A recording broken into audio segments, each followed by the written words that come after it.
Today we're going to be doing a full review of the iRobot Roomba 692. We're also going to be showing you guys exactly how well this thing vacuums, going over some of the app features, and a bunch more after that as well. We're going to be breaking down this video into 3 parts. First, cleaning. Then after that, we're going to be talking about the physical side of things, going over some of the brushes on the actual vacuum. Then lastly, we'll take a look at the mobile app and some of the things that you guys could do with the iRobot Roomba 692. So anyways, let's get into the fun part and start using this thing as a vacuum to see just how well it performs. So to start the vacuum test, we're going to crumble up some of these crackers here, and then we're going to use the spot treatment mode to see just how well it cleans it up. So let me go ahead and make a mess out of my carpet for you guys so you can see just how well this thing performs. All right, so we're just going to crumble these up and kind of scatter it all around here.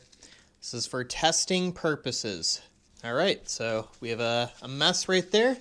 Now all we're going to do is we're going to take the Roomba, we're going to press the power on button, and then the top button here is the spot treatment. So I'm going to set it down. Basically, it's going to do a bunch of loops here. So let's give it a shot.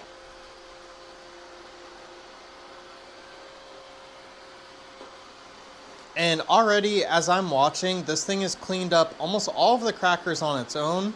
So I'm pretty impressed by its actual suction power, even with a fairly tall carpet. But basically, it's going to do a few loops around here, and then eventually it's going to loop back around to the inside.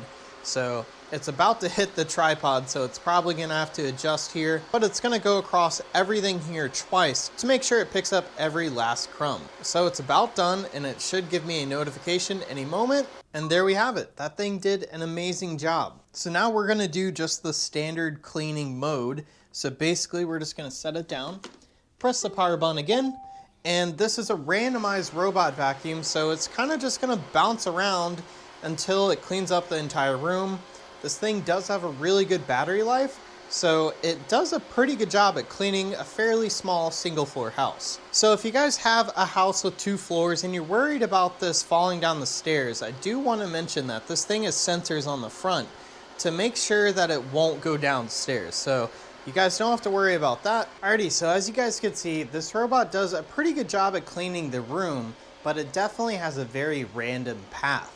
Now, I personally don't find this to be an issue because it does eventually get almost the entire room on its own without me having to help it. But if you guys have seen some of the higher up Roombas, they definitely have a smarter path, and they make sure that they get every single square inch of your room basically. So that's just one of the downsides about this Roomba, but it does still work. It just takes a while for it to kind of get across the entire room. But anyways, it's about done, so let me go ahead and show you what about 10 minutes of vacuuming looks like in terms of how much debris we have in that storage bin. Alrighty, so we're gonna take this out. As you guys can see, some of the chips are already hanging out there.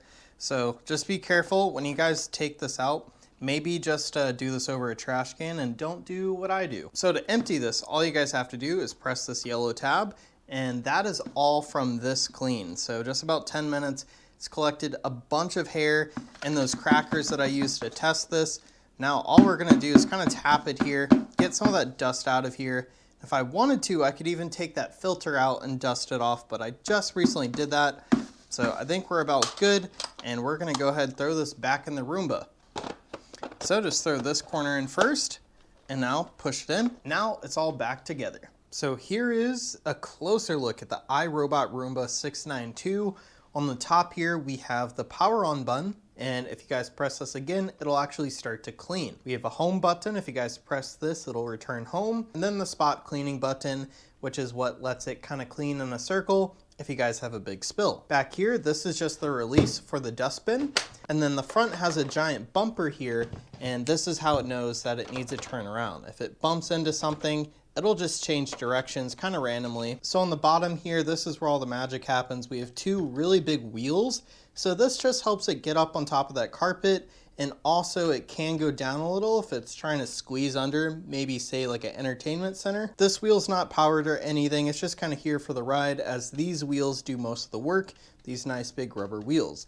Then we also have this spinning brush that basically pulls all the debris straight into the path of these 2 rollers. This can be removed with a screwdriver just in case you guys get a lot of hair stuck in there, and these are replaceable So if these get messed up, you guys could just throw on a new brush. Then here we have a removable roller wheel. So we just lift up here and you guys just can pull these out and clean them and kind of cut some of the hair off. So I do really like how easy it is to clean this device. And then we also have this rubber wheel, and this one is even easier to clean. So when you're done, just set this back down, it snaps in place. And we've already taken a closer look at this, but this is what the dustbin looks like. It's pretty gross, so we're just gonna go ahead and put that back in. It's a pretty simple device, especially since it just randomly moves around, but it gets the job done. Now let's go ahead and take a look at the app. Alrighty, so here's the app. It's very easy to link the vacuum to it. All you do is press these two buttons here and it'll connect, and the app walks you through everything as well. But from here, you guys could send it home. You guys could press play and that will make it start cleaning again. Then if it's actually vacuuming, you guys could pause it as well, just in case you guys get a phone call and you need some peace. You guys can set up some schedules here. So if you guys want this to turn on every Sunday at 6:30 a.m., then there you have it. You guys could turn that on and off and create new schedules. You guys have history. So if you guys don't remember when the last time you vacuumed, you guys could see it right there as well. There's a product health page. So it kind of lets you know how many hours are left on the filter and the brushes. And other than that, there's really not too much you guys could do on the app with this one since it doesn't have the smart function. But other than that, it's still very helpful to have the app just in case you guys can't find the Roomba. You guys could quickly get on here and turn it on or off or even send it home. And I almost forgot to show you guys the dock. So I'm just gonna press send home. And now we're gonna get to watch the Roomba connect to the dock all on its own. So it's gonna try and find it using its sensor. Now it's lined up. Now it's just gonna go straight for it. And just like that, the Roomba is on its charger, getting ready for its next use. So anyways, that's just my really quick demo and full review of the iRobot Roomba 692.